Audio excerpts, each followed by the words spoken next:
రండి రండి నా దేవుని ప్రియమైన బిడలారా, ఆ దేవుని యొక్క అపరిశుద్ధ నామమును బట్టి మిమ్మల్ని అందరినీ ఆహ్వానించున్నాను. ఇదిగో బైబిల్లో భూత పుస్తకం చదువుకోవడానికి మీ స్నేహితులను కూడా తీసుకొచ్చారు కదా, చాలా సంతోషం. విషయాలను చూస్తూ చదువుతూ మీ అంతటి మీరు పరిశీలిస్తూ వస్తున్నారు కదా, చాలా సంతోషమండి.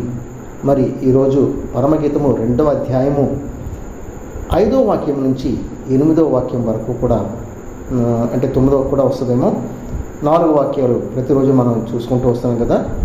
ఆ విధంగానే ఈరోజు కూడా 4 వాక్యాలు ధ్యానించుకుందాం. మరి అందరూ కూడా ధ్యాన అవస్థకు చేరండి. వచ్చి ఇదిగో అందరూ బైబిల్ తెరిచి పరమగీతము 2వ అధ్యాయము 5వ వాక్యాన్ని చూడండి. ప్రేమాతిశయము చేత నేను మూర్ఛిల్లుచున్నాను. చూడండి ఏ రకంగా మూర్ఛిల్లుతుంది. ప్రేమాతిశయము చేత అంటే అక్కడ జరిగేటువంటి ఆ శయనము అనేది అంత గాఢంగా అంత తీవ్రంగా జరగడాన్ని బట్టి ఈవిడికి ఏకంగా మూర్ఛే కలుగుతుందంట. ఈ శృంగారాన్ని ఈ విధంగా చాలా చోట్ల ప్రేమ అనేటువంటి మాటతో కప్పెట్టి అది గూఢార్థంగా ఉపయోగిస్తున్నారు. ప్రేమాతిశయం చేత అంటే ఆ శృంగారం యొక్క తీవ్రత వలన నేను మూర్ఛిల్లుచున్నాను అని అర్థం. ద్రాక్ష పండ్ల అడలు పెట్టి నన్ను బలపరచుడి. చూసారా, ద్రాక్ష పండ్లు అనేది దేనికి సాదృశ్యంగా చూపిస్తుంది? ఒక మనిషికి, మగ మనిషికి ఉండేటువంటి ఆ బీరజాలను ద్రాక్ష పండ్ల అడలు అని రూపాలంకారంతో చెప్పుతున్నది. జల్దరు పండ్లు పెట్టి నన్ను ఆదరించుడి. చూసారా, ఆ జుజ్జు పండుకి మరో పేరు ఉపయోగిస్తున్నది జల్దరు పండ్లు. ఒకటి కాదు, పండ్లు, బహువచనము. మరి నోరు ఎంత పెద్దదో పెట్టి పెట్టి మరి నోరు అలాగే చిరిగిపోయిందన్నమాట. 2 కాళ్ళ పంగల మధ్యన పెట్టి పెట్టి దీనికి మూర్ఛ వస్తుంది. కాబట్టి ఇప్పుడు నోరు ఒకటి ఖాళీగా ఉందని ఆ జుజ్జు పండ్లు తీసుకుని వచ్చి నోట్లో పెట్టి నన్ను ఆదరించుడి అని డీసెంట్గా చెప్తున్నట్టు చెప్తుంది. 6వ వాక్యము, అతని ఎడమ చెయ్యి నా తల క్రిందనున్నది, బాగానే ఉంది, కుడి చేత అతడు నన్ను కౌగిలించుచున్నాడు. మరి ఎంత గాఢంగా ప్రేమించుకుంటున్నారో చూడండి. మరి ఎడమ చెయ్యి తల క్రింద పెట్టుకుని కుడి చేతితో ఈవిడిని కౌగిలించుకుంటూ ఉంటే మరి వీడి యొక్క కుడికాలు ఏం చేస్తుంది, వీడి యొక్క పంగల ఏం చేస్తుంది? ఆ మిగిలిన విషయాన్ని చదవర్లు మీరే అర్థం చేసుకోవాలని రచయిత మీకోసమే వదిలిపెట్టాడనమాట.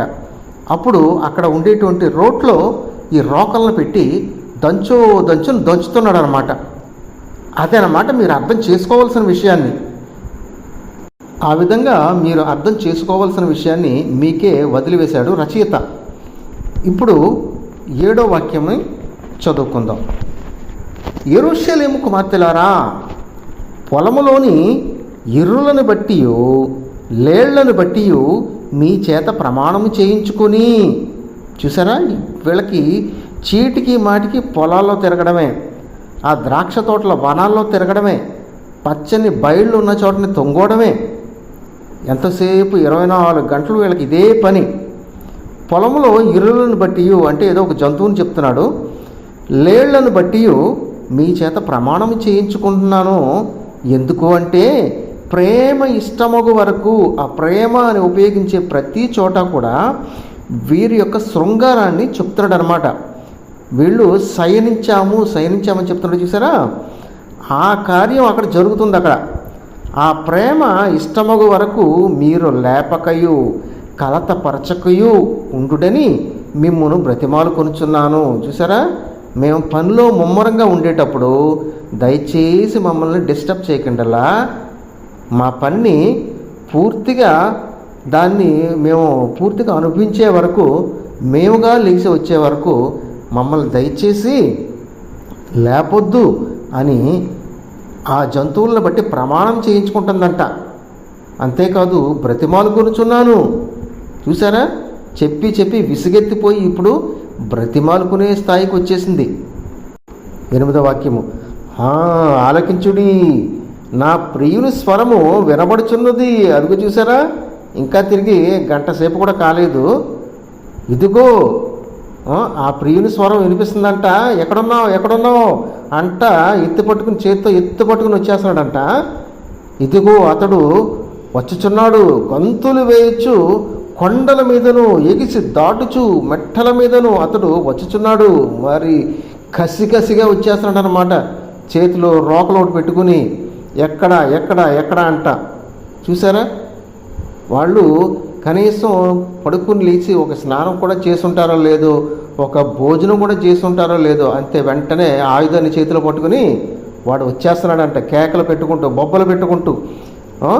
ప్రియుని స్వరము వినబడుతుందంట ప్రియురాలికి. మరి చూడండి ఎంత గొప్ప ఒక బాంధవ్యము, ఒక ప్రేమ. మరి దేవుని ప్రేమ అంటే మాటల్లో చెప్పగలమా? చూసారా, దేవుని బిడ్డలుగా మారితే ఎంతటి చక్కటి అనుభవము, అనుభూతి కలుగుతున్నదో. మరి ఎంతమంది ఈ క్రైస్తవంలో చేరుకుంటారు? ఈ అనుభవం పొందడానికి ఎంతమంది సిద్ధంగా ఉన్నారు?